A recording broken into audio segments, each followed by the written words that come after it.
É um gosto aqui estar de novo.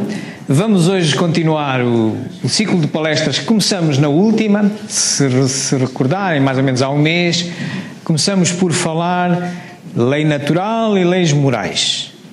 E nessa altura nós dissemos que a lei divina ou lei natural, tal como vem escrito no Livro dos Espíritos, encerra dois subconjuntos.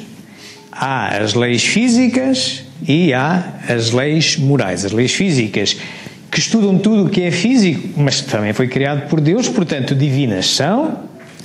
E há as leis morais que estudam o bem proceder, que também são divinas, porque Deus nos criou de forma que nós tenhamos comportamentos e aprendemos com o exercício melhor ou pior desses comportamentos. E criou leis das quais nós não as conhecemos todas, mas conhecemos algumas neste mundo, conhecemos algumas e que são no seu conjunto 10, como se recordarão.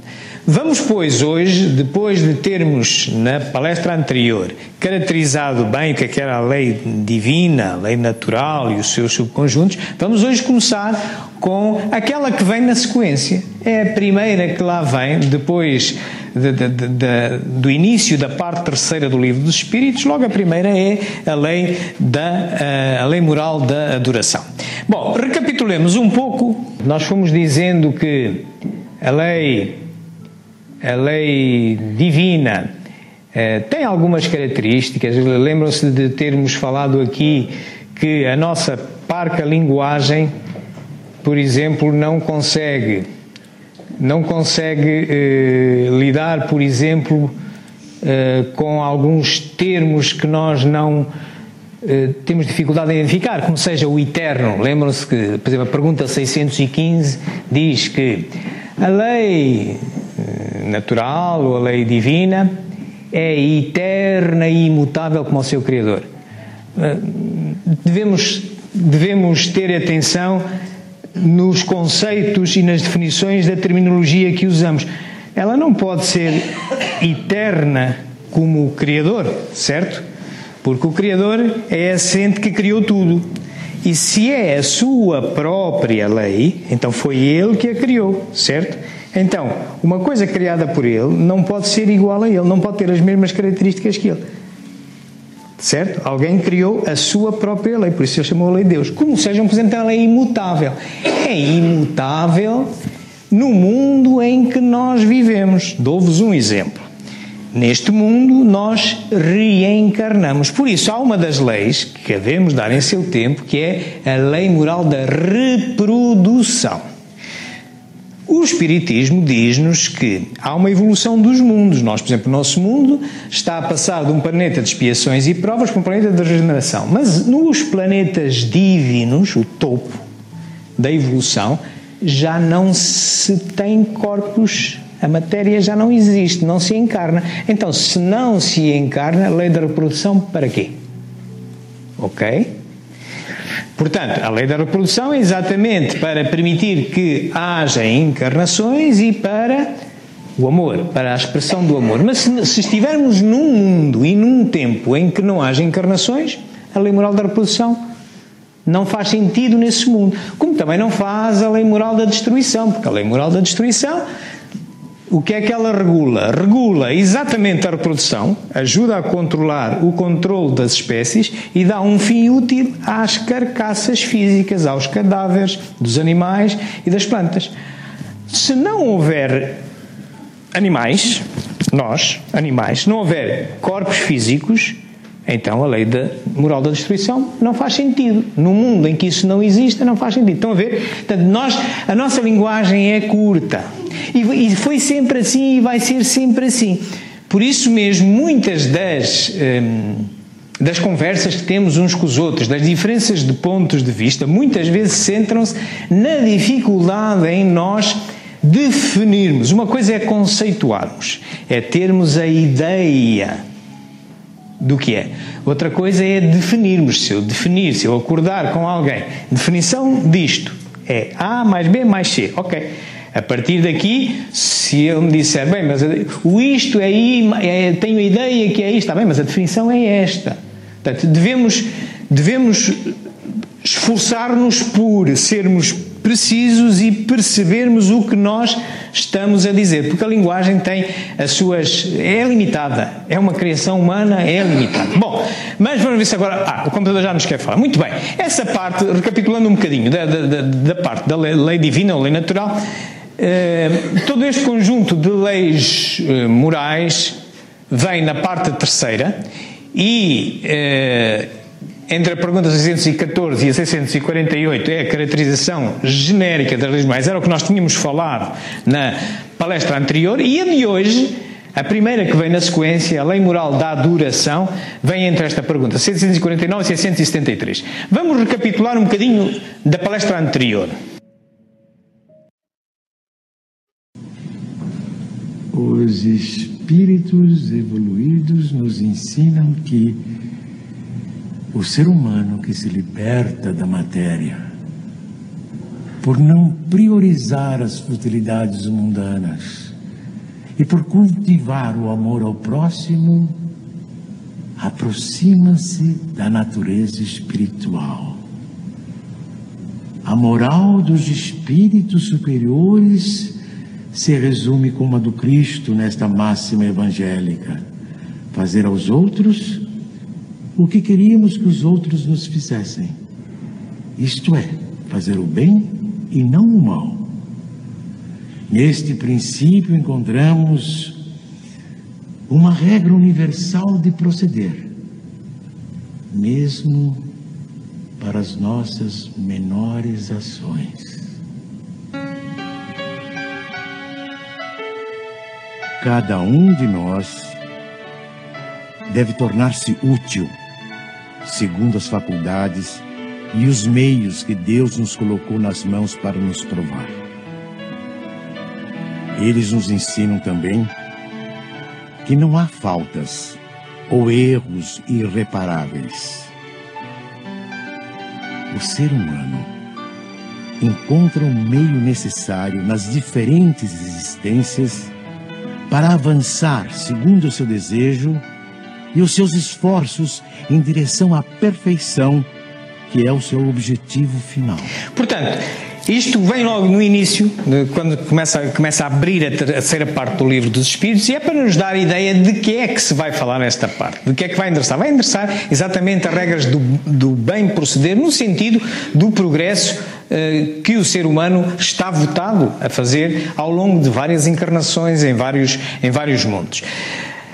Portanto, essas leis divinas ou lei natural são sinónimos, são tidos como sinónimo no Livro dos Espíritos, é usado indistintamente lei natural e lei divina, ok? É lá falado nas características, na sua origem e conhecimento, nas questões do bem e do mal e numa divisão. Entre as várias características vem, por exemplo, isto. Que se deve entender por lei natural? A lei natural é a lei de Deus. É a única verdadeira para a felicidade do homem. Indica-lhe o que deve fazer ou não fazer, e ele só é infeliz porque dela se afasta. A lei de Deus é eterna? É eterna e imutável como o próprio Deus. É possível que Deus haja prescrito aos homens, em certa época, aquilo que lhes proibiria em outra época? Deus não se engana. Os homens é que são obrigados a modificar suas leis, por serem imperfeitas. Mas as leis de Deus são perfeitas. A harmonia que rege o universo material e o universo moral se baseia em leis estabelecidas por Deus desde toda a eternidade. Qual a abrangência das leis divinas? Referem-se a alguma outra coisa além da conduta moral? Todas as leis da natureza são leis divinas, visto que Deus é o autor de todas as coisas. O sábio estuda as leis da matéria. O homem de bem estuda e pratica as leis da alma. Portanto, e neste campo, enquanto as ciências que nós conhecemos, as ciências que se dedicam ao estudo da matéria, do mundo físico que é criado por Deus, portanto, utilizam as várias ciências para para o estudo do comportamento moral é utilizada uma ferramenta que é filosófica, que é a ética, é chamada a filosofia moral, que não se confunde com moral. De novo, termos, conceitos e definições. Ok?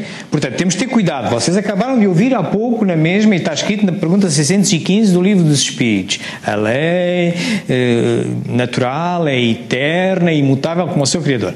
A nossa razão, se considerar que eterno é não teve princípio, não teve fim, só há um ente, que é o próprio Deus. Se a lei é dele, ele é que a criou. Então a lei teve um princípio, não pode ser tão eterna.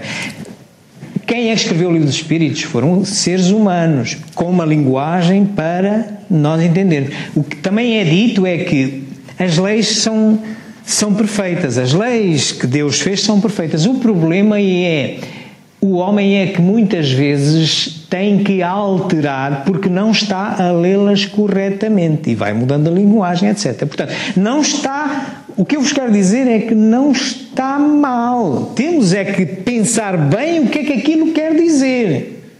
Ok? Tal como as questões da moral e da ética, que veremos a seguir que há diferença e muitas vezes é utilizada indistintamente. Quanto à origem e o conhecimento, é-nos dito que todos nós vimos impregnados, vimos programados com esta lei, com o conceito do bem e mal, e que vamos apurando ao longo de encarnações. Ela vem na nossa consciência. Todos nós temos, mesmo que não estudemos, mesmo que não venhamos a ser detentores de nenhum grau académico, o bem e o mal é qualquer coisa que todos nós sentimos na nossa consciência quando nos estamos a comportar de uma forma ou de outra. Também é falado nas questões do bem e do mal. Como se pode distinguir o bem do mal? O bem é tudo o que é conforme à lei de Deus, e o mal é tudo o que dela se afasta.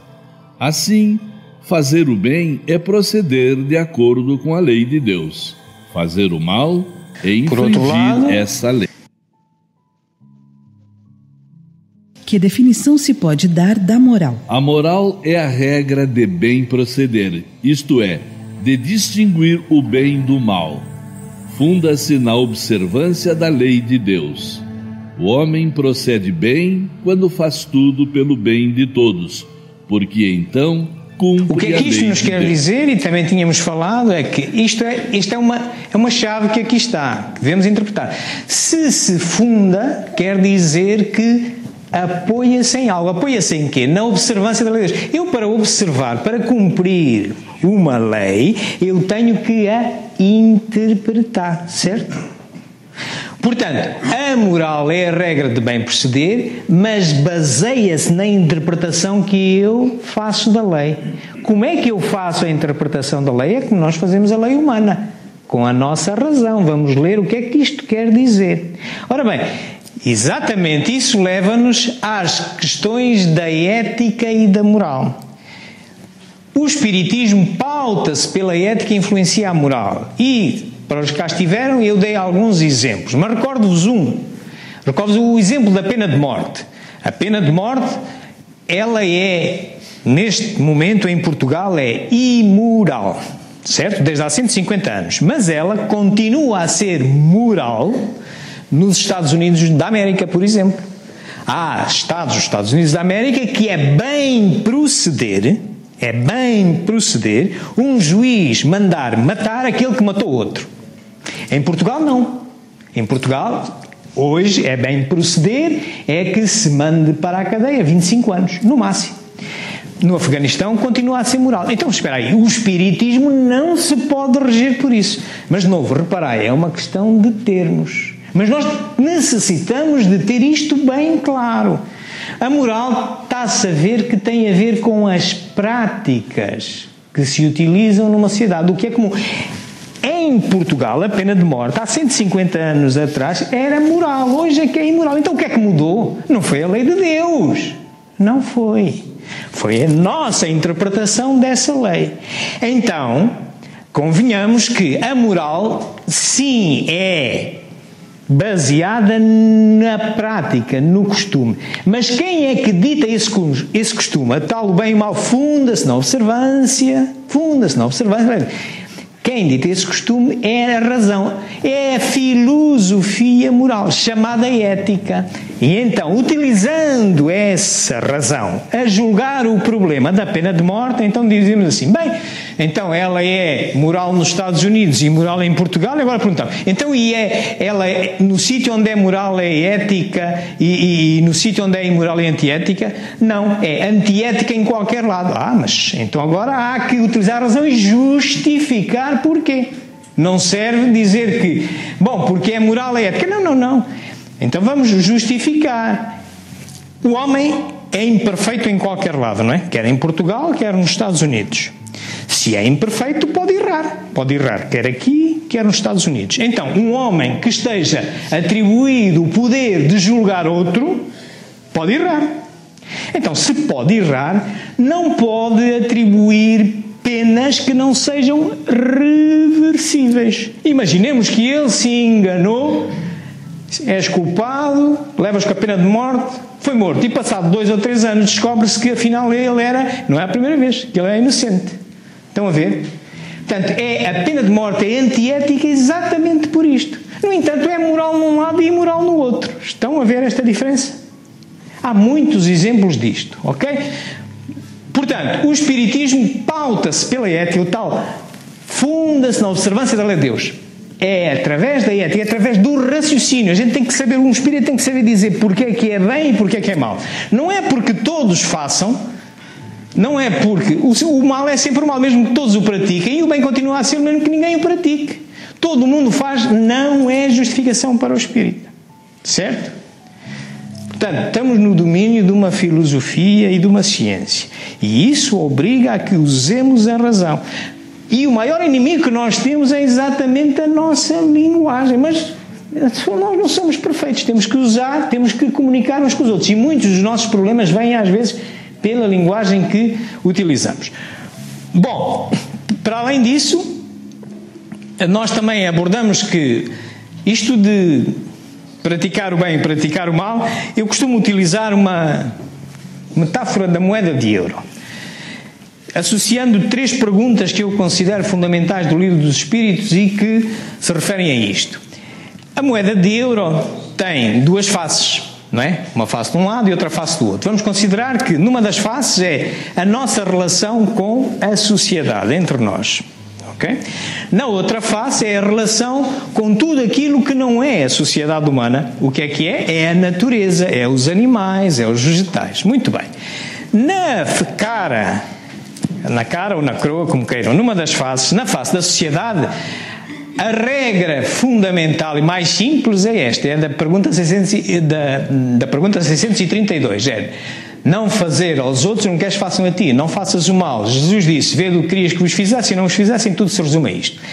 Digamos que é a base da reciprocidade. Mas isso é só a parte mais simples, é a parte de prata da moeda de ouro, considerando que ela tem prata e tem ouro aqui à volta, e o ouro é mais valioso que a prata. É o mais simples. Todos nós temos essa noção, não fazer ao outro porque é para ele não nos fazer a nós.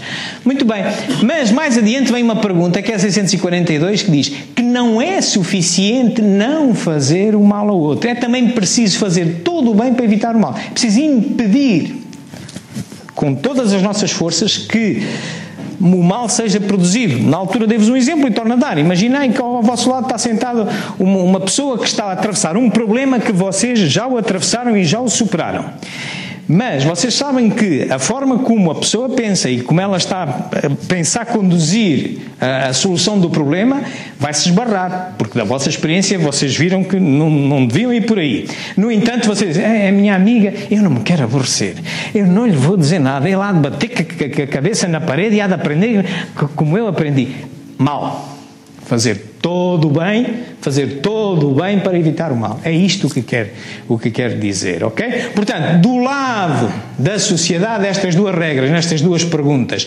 Do outro lado, só há uma regra, é evitar o excesso.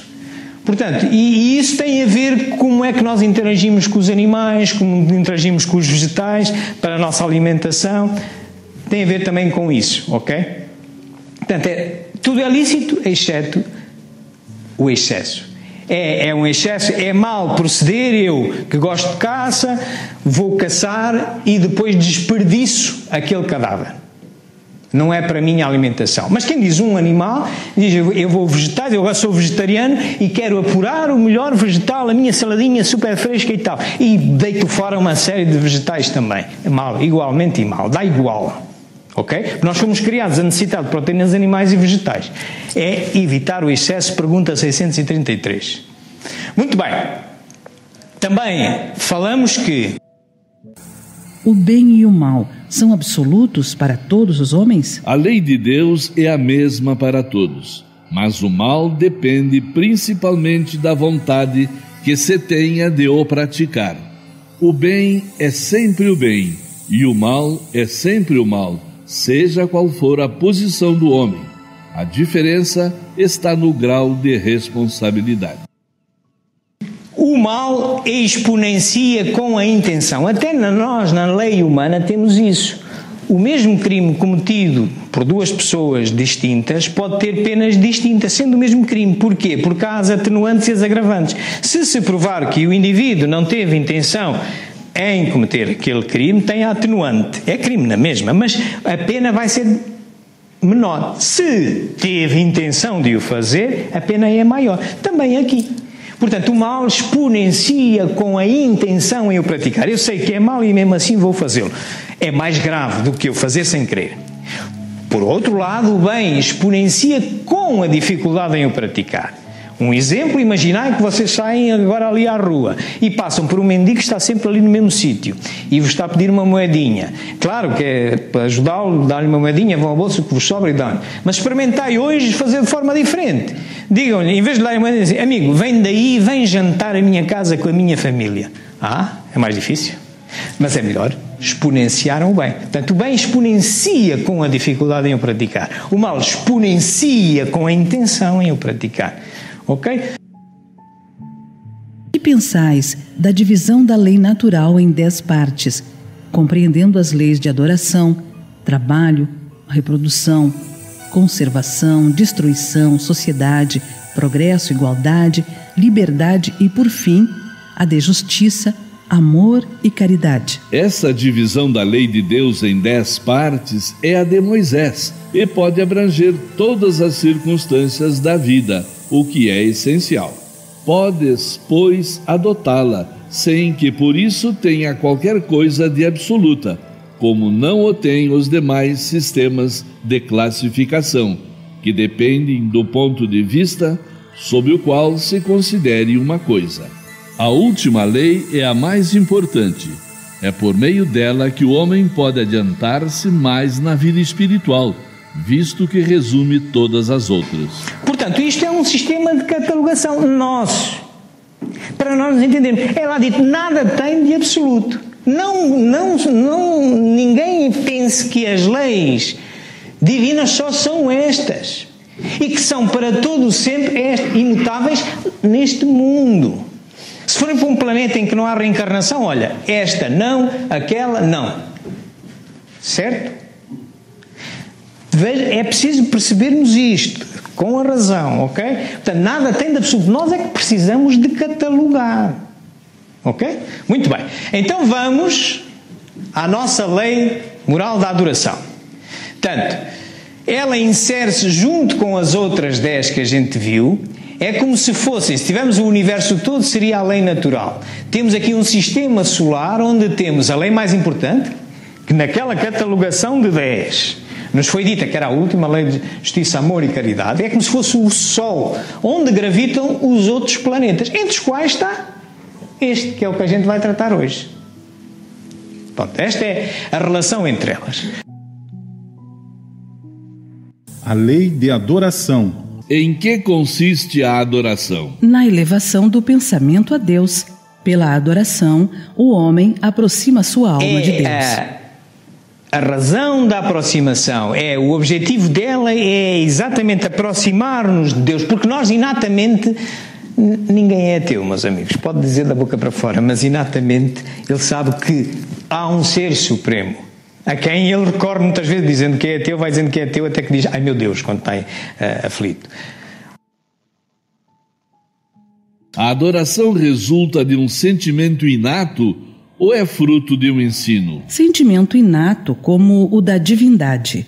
A consciência da sua fraqueza leva o homem a se curvar diante daquele que o pode proteger. Houve povos desprovidos de todo sentimento de adoração? Não, porque jamais houve povos ateus. Todos compreendem que acima deles há um ser supremo. Pode-se considerar a adoração como tendo sua fonte na lei natural? Ela faz parte da lei natural, pois resulta de um sentimento inato no homem. É por isso que encontramos a adoração entre todos os povos, embora sob há formas povos que chamam diferentes. Deus, há povos que chamam Alá, há povos que chamam Brahma, dá igual. O que interessa, o conceito de Deus é o conceito de divindade, de causa primeira, aquela que tudo criou, que por muito difícil que nos seja aceitar, pelas nossas limitadas capacidades de pensamento, nós temos que aceitar racionalmente, tem que existir um ente que nunca teve princípio nem tem fim. E para nós é muito difícil aceitar não ter princípio, não ter fim. Já é, nós dizemos que somos imortais, não temos fim. É fácil perceber, mas não ter princípio é uma coisa. Chamamos-lhe infinito, chamamos-lhe uma série de coisas. Mas é a nossa linguagem. Mas é verdade, tem que existir, porque tem que haver detrás, se formos dos efeitos às causas, se formos ver quem é que criou isto. Então, e quem é que criou isto? Quem é que criou isto? Tem que haver um. E esse, quer queiramos, quer não, quer seja muito difícil aceitar, não pode ter tido um princípio. Porque se tivesse um princípio, alguém tinha criado. Então já não era este o Deus, era o outro. Estava atrás.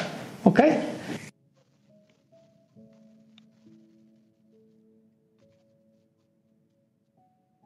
A adoração necessita de manifestações exteriores? A verdadeira adoração é a do coração. Em todas as vossas ações, lembrai-vos sempre de que o Senhor vos observa. A adoração em comum é preferível à adoração individual? Reunidos pela comunhão dos pensamentos e dos sentimentos, os homens têm mais força para atrair a si os bons espíritos. O mesmo se dá quando se reúnem para adorar a Deus. Mas não penseis que, em razão disso, a adoração particular seja menos valiosa. Tanto a adoração exterior, com rituais que a gente vê, às vezes em religiões, etc. Está tudo muito certo. Mas desde que seja sincera. Tem que ser a decoração. E em conjunto, tanto melhor. Se orarmos 2 ou 3, temos mais força, estamos a unir mais energia do que só um. Mas isso não tira o valor da oração individual também, ok? Não podemos usar os atos de adoração para nos evidenciarmos. Isso aí de nada vale. Vida contemplativa. Os homens que se entregam à vida contemplativa têm algum mérito aos olhos de Deus, já que só pensam nele e não fazem mal a ninguém? Não, pois se não fazem o mal, também não fazem o bem e são inúteis. Aliás, não fazer o bem já é um mal. Deus quer que se pense nele, mas não quer que se pense apenas nele, pois deu ao homem deveres a cumprir na terra. Aquele que se consome na meditação e na contemplação nada faz de meritório aos olhos de Deus, porque sua vida é toda pessoal e inútil à humanidade.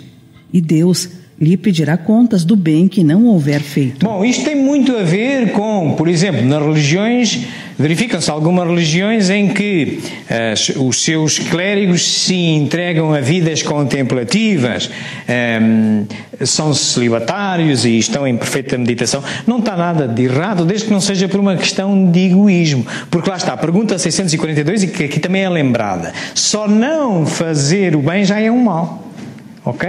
Portanto, o indivíduo que se vai encerrar num ermo, num convento, para evitar os problemas familiares, da relação com os outros, e vai estar ali em meditação, o que é que ele está a produzir para os outros? Ok? Portanto, se for de puro egoísmo, não vale a pena. Claro, se o indivíduo se é celibatário, mas, por exemplo, escolheu ser celibatário Ele, ao ser celibatário, não cumpre uma das premissas da lei da reprodução, que é permitir outros encarnarem, ponto final, dessa volta que der. Mas pode, por exemplo, ao ser celibatário, dedicar-se a ajudar os outros. Ótimo. Isso tem valor. Ok? Muito bem. Continuemos. Cá está aquilo que eu vos dizia. Pergunta 652. Só não fazer o bem já é um mal por si. Portanto, isolar-se. Não quero chatice, vou estar aqui a meditar e tal, não sei o que mais. Está a incorrer neste problema aqui. Portanto, na prece, que é uma forma de adoração. A prece é agradável a Deus? A prece é sempre agradável a Deus quando ditada pelo coração, pois para Ele a intenção é tudo, e a prece do coração é preferível àquela que podes ler, por mais bela que seja, se for lida mais com os lábios do que com o pensamento. A prece é agradável a Deus quando dita com fé, com fervor e sinceridade. Mas não creiais que o sensibilize a prece do homem vão, orgulhoso e egoísta, a menos que signifique de sua parte um ato de sincero arrependimento e de verdadeira humildade. Portanto, a prece tem que ser de coração, mesmo que seja a ler de algum livro. O ótimo é que a gente não precisa de ler. Com o nosso coração, pensamos e vamos dizendo o que nos sai do coração. Mas mesmo que seja a ler ou a ditar uma prece que está memorizada, a gente deve estar a pensar nela. Por cuidado. Dar-vos um exemplo a seguir, como às vezes a nossa linguagem nos atraiçoa. Qual o caráter geral da prece? A prece é um ato de adoração. Orar a Deus é pensar nele, é aproximar-se dele, é pôr-se em comunicação com ele. Pela prece, podemos fazer 3 coisas: louvar, pedir, agradecer. Portanto, isto está dito várias vezes no Evangelho segundo o Espiritismo. Vão ao último capítulo do Evangelho, está um Evangelho, uma parte dedicada às preces também. Qualquer prece deve incluir estas 3 coisas. Nós aqui no centro vamos fazendo, mas muitas das vezes a gente fixa só nesta e esquece as outras. Qualquer prece deve incluir estas 3 coisas, ok? A prece torna melhor o homem? Sim, pois aquele que ora com fervor e confiança se torna mais forte contra as tentações do mal e Deus lhe envia bons espíritos para o assistir. É um socorro que jamais lhe é recusado, quando pedido com sinceridade. Como é que certas pessoas, apesar de orarem bastante, têm mau caráter? São ciumentas, invejosas, impertinentes, carentes de benevolência, de indulgência e algumas vezes até mesmo viciosas? O essencial não é orar muito, mas orar bem. Essas pessoas acreditam que todo o mérito está na maior duração da prece e fecham os olhos para os seus próprios defeitos. Para elas, a prece é uma ocupação, um emprego do tempo, mas não um estudo de si mesmas. A ineficácia não é do remédio, mas da maneira como é aplicado. Portanto, que se nós nos vamos pôr a rezar numa cantilena, como se vê, por exemplo, em algumas práticas religiosas, ritualistas, uma cantilena e a gente está a pensar noutras coisas, tem muito pouco valor. O essencial não é orar muito, o essencial não é rezar 20 Ave-Marias, 10 Pai Nossos, nada disso. É orar bem. Eu dou-vos um exemplo. Ave-Maria. Todos mais ou menos sabem o que isso é. Portanto, se reparem o que lá está escrito. Ave Maria, cheia de graça, o Senhor é convosco, bendita sois vós entre as mulheres, bendito o fruto do vosso ventre, Jesus. Santa Maria, Mãe de Deus. Deus tem uma mãe. Se Deus tem uma mãe, então quem é que é Deus? É a mãe de Deus, não é Deus. Não está mal. Estão a ver a linguagem? Ao ter sido criado assim, e quem pega e faz um terço, vai a Fátima, não sei quantos terços, e está sempre a dizer isto. Pensai, como é que Deus pode ter uma mãe? Se Deus é que criou tudo. Estão a ver? Como as coisas às vezes são. Não deixeis, aqueles que se sentem bem em rezar uma Ave Maria, rezar um terço, eu por acaso quando o faço, quando chego aqui, Santa Maria, eu substituo Mãe de Cristo, em vez de dizer Mãe de Deus, porque racionalmente não me entra. Mas é preciso só a gente entender, ok? E não vale a pena estar a fazer 50 e eu a pensar no jogo, no Cristiano Ronaldo se marcou um golo ou não sei. Não, é melhor fazer de coração, porque de coração a gente percebe o que é que está a dizer. Agora só para relirmos um pouco. Se uma prece levar 5 minutos a fazer, quanto tempo leva a fazer meia prece? Não há meia prece. Quando a gente começa a rezar, é como um buraco. É a mesma coisa. Se um buraco leva 2 minutos, quanto leva meio buraco? Não há meio buraco. Também não há meia prece, ok? Façamos-la de coração. Aquilo que vai saindo pela nossa boca, vamos estando atentos. Se não tem outra vez a Mãe de Deus, a Santa Maria, que é a Mãe de Deus, ok? Portanto, vejam bem o que é que estão a dizer, o que é que estão a significar, ok? Pelo menos saber o que estão a significar.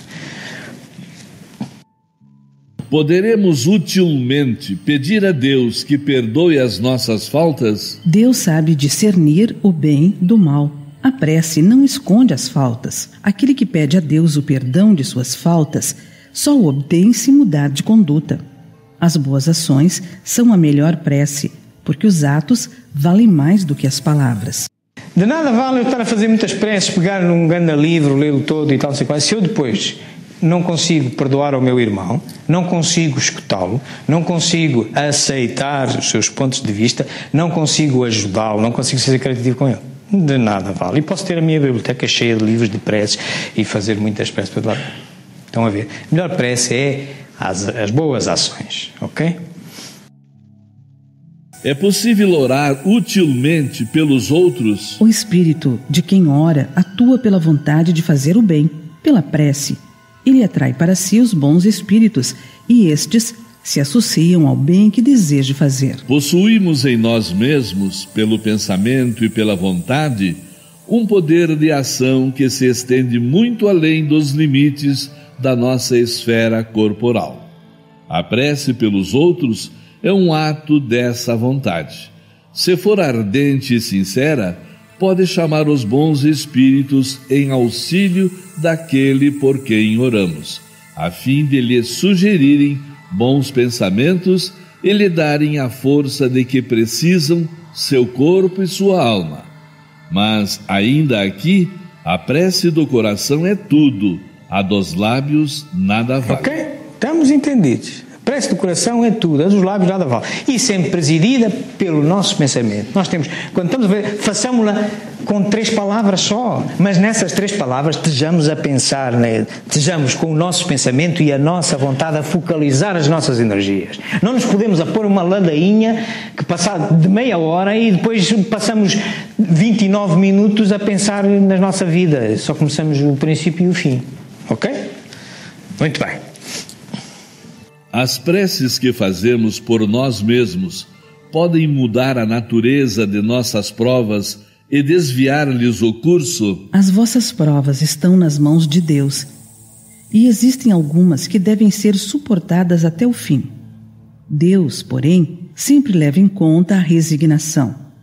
A prece atrai para vós os bons espíritos que, ao vos darem a força de suportá-las com coragem, faz que elas vos pareçam menos rudes. Já dissemos que a prece nunca é inútil quando bem feita, porque fortalece aquele que ora, o que já é um grande resultado. Ajuda-te a ti mesmo e o céu te ajudará, bem o sabes. Os vossos pedidos justos são atendidos muito mais vezes do que supondes. Julgais que Deus não vos ouviu, porque não fez um milagre em vosso favor, quando vos assiste por meios tão naturais que vos parecem obra do acaso ou da força das circunstâncias. Muitas vezes também, e é o que quase sempre acontece, ele vos sugere a ideia necessária para vos desembaraçardes por vós mesmos das dificuldades que enfrentais. Este é o efeito mais poderoso e mais discreto que muitos de nós não damos conta. Se nós orarmos com seriedade, concentrados, não estejamos à espera que nos vá acontecer nenhum milagre, nem ser removida nenhuma coisa, mas isto vai acontecer, de uma forma ou de outra. Uma ideia que nos surge, uma solução, não tinha pensado naquilo, quem é que a operou? Foi exatamente a nossa prece, a nossa ligação. Será útil orar pelos mortos e pelos espíritos sofredores? Nesse caso, como as nossas preces podem proporcionar-lhes alívio e abreviar seus sofrimentos? Tem o poder de abrandar a justiça de Deus? A prece não pode ter, por efeito, mudar os desígnios de Deus. Mas a alma por quem se ora experimenta alívio, porque é uma prova do interesse que lhe é dado e também porque o infeliz é sempre consolado quando encontra almas caridosas que se compadecem de suas dores. Por outro lado, pela prece provoca-se o arrependimento e o desejo de fazer o que é necessário para ser feliz. É nesse sentido que se pode abreviar o sofrimento do espírito, se, por sua parte, ele contribuiu com a sua boa vontade. O desejo de melhorar-se, estimulado pela prece, atrai para junto do espírito sofredor espíritos melhores, que o vêm esclarecer, consolar e dar-lhe esperanças. Portanto, da nossa parte, da parte dos que estamos vivos, encarnados, vamos dizer assim, porque os mortos também estão vivos. Os que estamos encarnados, quando rezamos pelos desencarnados, esta parte sim, está na nossa mão. Mas esta parte está na mão dele. Claro que é através desta parte, ao aliviar sofrimento a ele, que lhe chega essa parte, ele começa a estar predisposto a sentir o arrependimento das suas faltas. Mas é ele quem tem que resolver o assunto, ok? O que nós podemos garantir é isto. Sim, devemos orar pelos desencarnados. Eles também oram por nós. Do lado de lá, se calhar está a haver uma palestra exatamente desta maneira, do lado de lá para cá, não é? Porque quem é que é vivo e quem é que é morto? Nós estamos mortos para eles e eles estão mortos para nós. Só isso, mais nada, não é? Pode-se orar aos espíritos? Pode-se orar aos bons espíritos, como sendo os mensageiros de Deus e os executores de suas vontades. Mas o poder deles é proporcional à superioridade que hajam alcançado e depende sempre do Senhor de todas as coisas, sem cuja permissão nada se faz. Isto às vezes, para quem é cristão católico, tem a ideia dos santos, né? Dos intercessores, dos santos, a gente reza ao santinho, que o santinho é que é o intercessor e tal. É só um carteiro. E tem tanto mais poder, mais capacidade, quanto melhor ele for. Mas não é importante, chega sempre a dizer, é só um carteiro, ele é só um carteiro. Portanto, nós podemos rezar ao carteiro, mas Deus é que tem que aceitar aquela prece, certo? Por que o politeísmo é uma das crenças mais antigas e espalhadas, já que é uma crença falsa? A concepção de um Deus único só podia chegar ao homem como resultado do desenvolvimento de suas ideias. Incapaz, pela sua ignorância, de conceber um ser imaterial, sem forma determinada, atuando sobre a matéria, o homem lhe conferiu os atributos da natureza corpórea, isto é, uma forma e uma figura, e desde então, tudo o que lhe parecia ultrapassar os limites da inteligência comum era para ele uma divindade.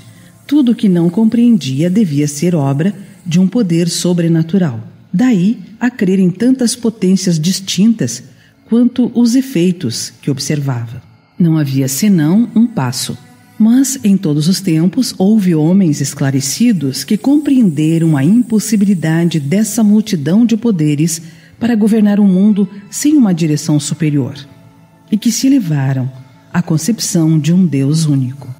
Portanto, conceber um Deus único é um ato de inteligência. Reparem, só mais ou menos nos tempos que vamos vivendo é que praticamente hoje qualquer pessoa reconhece que tem que haver uma causa primeira. Mas no passado então não houve o Deus da guerra, o Deus da água, isto, porque eram os fenómenos, eram os sobrenaturais e então as pessoas associavam a isso com deuses. Mas não, tudo tem que ter uma causa. Chegar a um Deus único é um ato de inteligência, ok?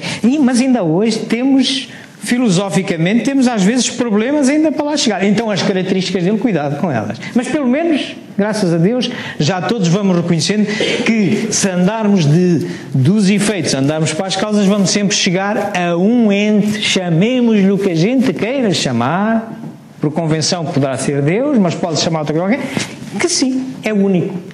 Porque se não fosse único, não era omnipotente. Então tinha que dividir a autoridade. Então havia de se perguntar, mas o outro que está ao lado, se são dois, para aí. Então e quem é que os criou? É como a Santa Maria, mãe de Deus. Então era a mãe é que é Deus, não é o Deus. Estão a ver? Portanto, isto só pela inteligência, só pela razão se lá chega, ok? Os sacrifícios humanos praticados com intenção piedosa poderiam ter sido agradáveis a Deus? Não, jamais. Mas Deus julga pela intenção. Sendo ignorantes, os homens deviam acreditar que praticavam um ato louvável, imolando seus semelhantes. Nesses casos, Deus só levava em conta o pensamento e não o fato. Ao se melhorarem, os homens tiveram que reconhecer seu erro e reprovar tais sacrifícios que não se conciliavam com as ideias de espíritos esclarecidos. A oferenda feita a Deus de frutos da terra tinha mais mérito a seus olhos do que o sacrifício dos animais? Já vos respondi, dizendo que Deus julga segundo a intenção e que o fato tinha pouca importância para ele. Evidentemente, era mais agradável a Deus que lhe oferecessem frutos da terra do que o sangue das vítimas.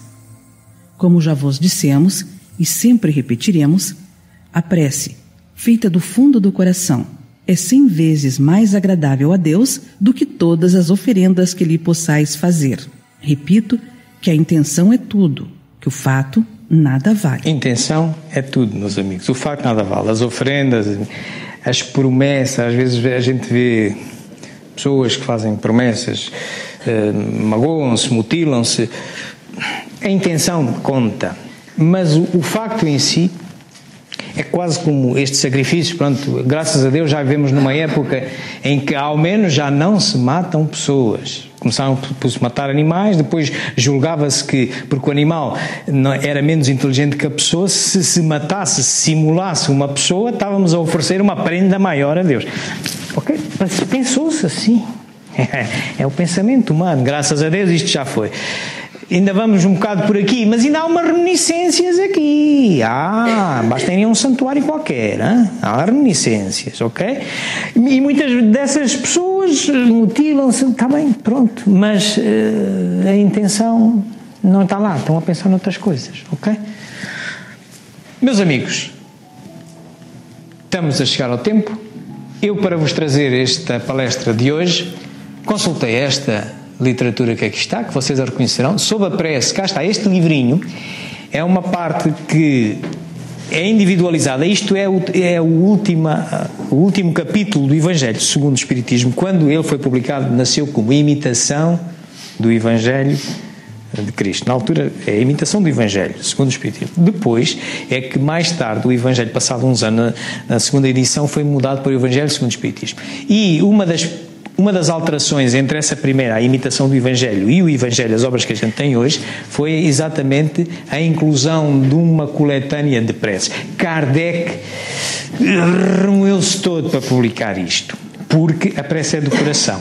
Mas foi muito solicitado na altura se não se arranjava um caderninho com umas preces dominicais e para falar pelos espíritos e isto e aquilo. E ele acedeu em fazer uma coletânea de preces que depois também publicou autonomamente. Vocês encontram este livro e vem lá, Allan Kardec, mas isto está escrito.